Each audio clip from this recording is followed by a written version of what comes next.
Welcome to lesson 2 in my course, and here I will go through texture coordinate, what is a vector, what is a scalar value, and perhaps 1 or 2 math notes as well. But we start with the texture coordinates. So go to your shader editor window, press Shift A, and in input you will find the texture coordinate. So select texture coordinate and place it visible in your window. And when you look at it, you can see it has a lot of outputs, and all of those outputs are blue. And that means that they are vectors. So what is a vector? You can say when you combine 2, 3, or even 4 numbers at the same time, you have a vector. And normally you use it to create a specific result. It could be a color or a specific location or something like that. And I can show you in a very visible way using color.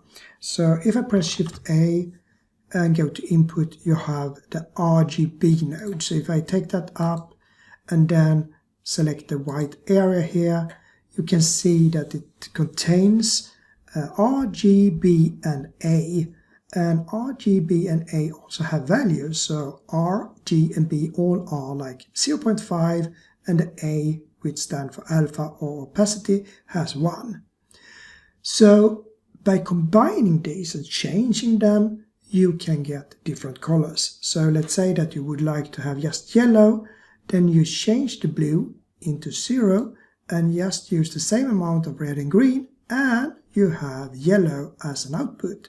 So by mixing these 3 or 4 values, you get a specific result out. And that is how a vector works. So I can now take away the RGB here and start to go through the texture coordinate. I will not go through all of these. I will only use the 4 above here, so generate a normal UV object. I will not use camera, window, and reflection in this course because you will not need them right now. And if we start with generated, I can just take the generated into the base color here, and then you can see you get a lot of colors. You get gradient colors, you don't get a static color, and that is because of how texture coordinate works. It's not so that you get one vector out. You get a range of vectors. So you get a location or a vector for the location on every little place here on your plane or your model, whatever you have done, you get something out here. And when it comes to generated, it's a range of 0 to 1 in each direction. So you get a value for the X direction, for the Y direction, and for the Z direction. And the colors here are the same as you have in the symbol here. So green is Y, red is X, and blue is Z.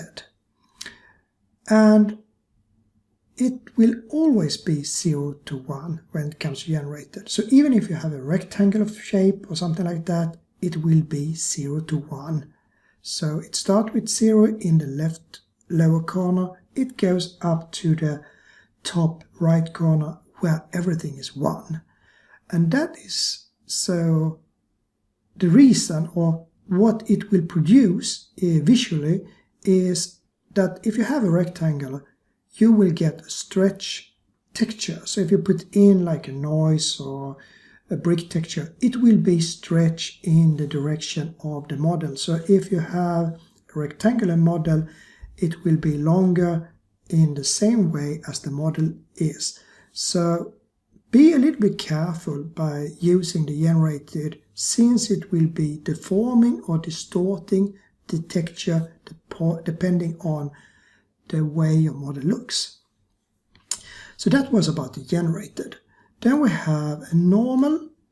A normal is the direction of the face. So if the face is leaning towards the x-axis, you get more a red color. If it's leaning towards the y-axis, you get more green color. And if it's leaning towards the z-axis, you get more blue color. And since we have a plane that is aimed directly at us, we get just blue here. If I had like the Susan the monkey, I would have a lot of different colors depending on the faces for that model. And normalism is best used to show stuff like dust or rain or moss on a tree or something like that, where you would like to place stuff on a certain area depending on where it is on the model. So that is normal. We will mostly use UV in this course, and UV is based on what is called a UV map, and it can be different things here, but it's always just two values. It's a U value and a V value. And you can think of it like the X and the Y value, but we don't have any third value, so we don't have any Z value. And I think most of you know what UV is, so UV unwrapping and so on, but I can quickly show you by creating a new window here, selecting my plane, pressing Tab to go to edit mode, and pressing A here on my UV. I have to change this to UV view, so I do that. I have to drag this out a little bit so I can reach it, and then I have the UV editor here. And if I go select A here, and I select A here, this is my UV map. So it's a representation, just like a map, where I should place things. And if I move this around, and you really look closely at this, you will see that when I change these things, the color here will change as well.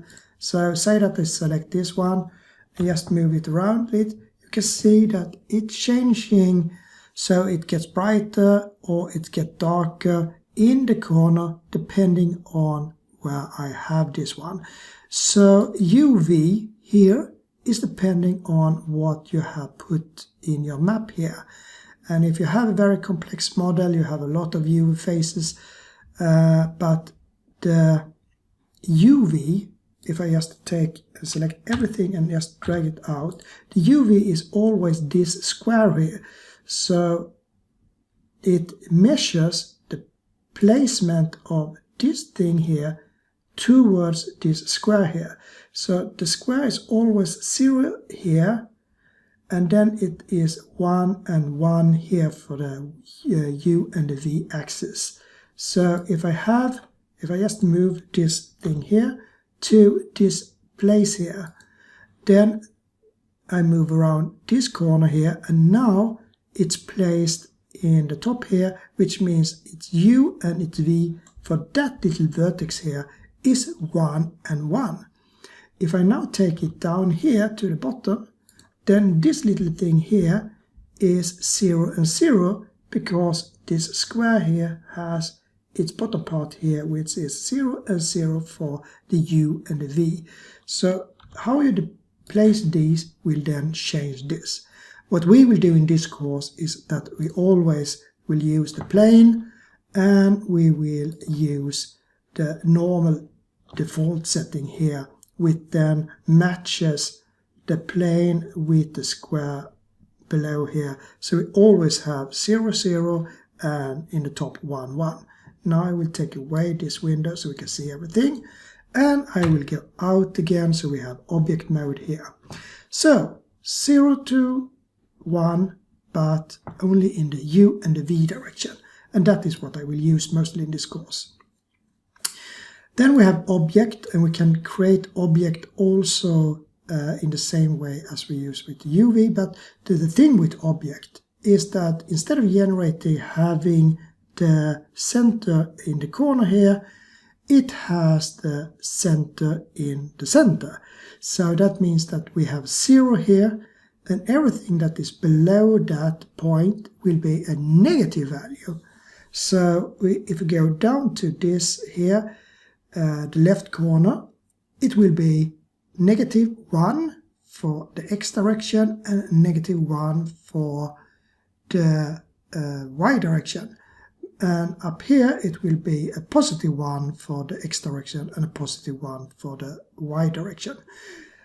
In a practical term, if you use the object together with the texture, like the noise texture for instance, it means that it will not be stretched even if you have a rectangular area or a very deformed model. It will always place all the texture very nicely without stretching anything.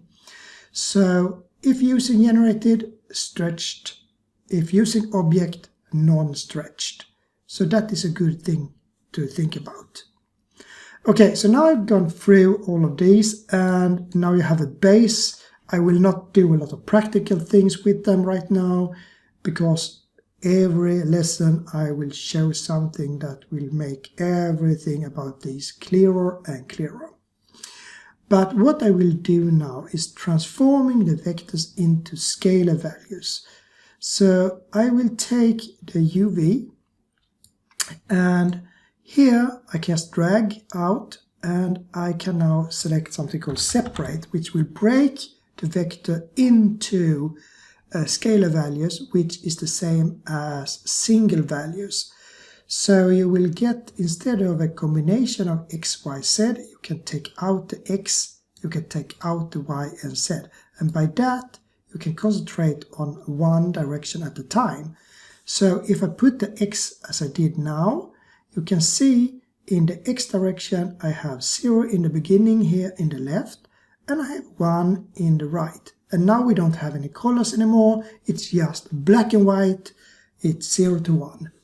And the same for going from y. So then we have 0 in the bottom for the y direction, we have 1 in the top here.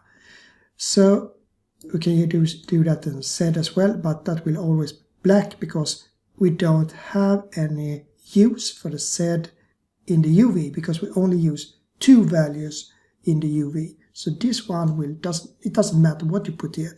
You can put 100, you can put whatever you want. We don't use that value when it comes to the UV. We only use the top values here. Okay, so that is how you break it.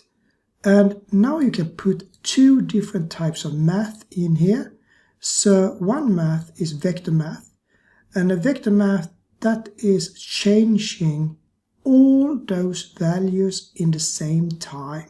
And normally we use it to move our location back and forth, or scale it, or do something else before we separate it. And when we separate it with the math, then we more use it to make things brighter, darker, or mask things out and so on. So we use math in both places, and to reach those 2 places we can, for vector math, go to Shift A, and in Converter you will find something called vector math. And vector math looks almost the same as the normal math, but it has blue input and often, not always, blue output. But as math, you also have a long list of stuff in here, and we can use something simple like subtract and put that in here. That means that I now have a subtract. We can put we take away principal, and the reason I take away principal now is that with principal you get reflection from the light sources and from all the stuff around here, which will distort everything. So if I take that away, we will get the raw result out to the material output. So you can see it still works without the principal, and now we only get the pattern. So it's simpler to see and it's more correct. Okay, so the last number here doesn't matter, as you can see, no changes at all. And right now I connect it to the X here, which means it's the top value. So if I change the lower value, it will happen nothing. So we just keep that at 0. But the first value, if I change the subtract here, you can see the line is changing.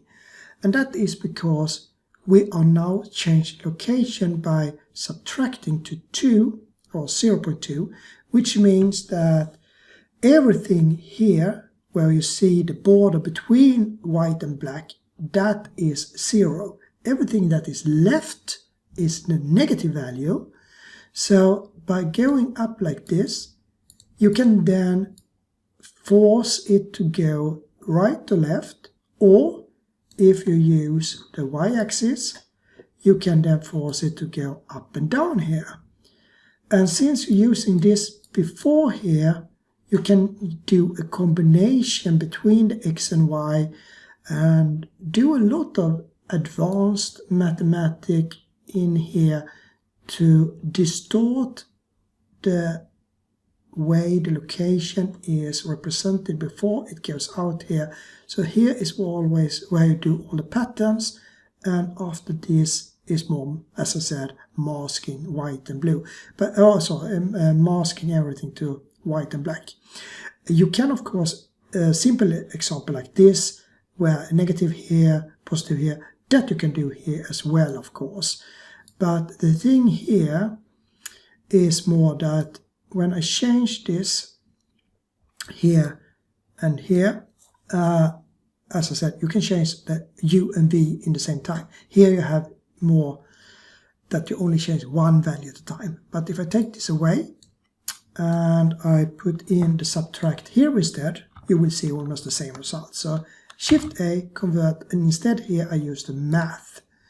So put that to subtract, put it in here, and you can see the same thing. I can change this to up and down here, or if I use the x-axis, I can change it on the side here as well. So you can use math both on the vector part or on the scalar part here.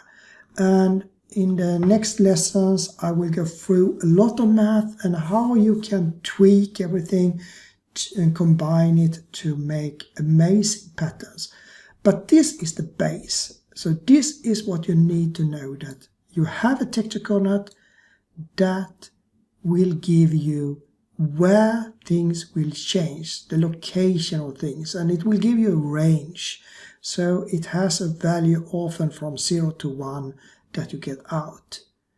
You can also use the vector in small parts where you break it apart and then use just one x or one y or one z if that is used, and do calculation on that as well. And then you can present it in the end as a material output. And that is how it works all the time. So as I said before, in the next lessons I will go through more about the math nodes and how you can use them together with this. And we'll see you then. So yes, bye for now.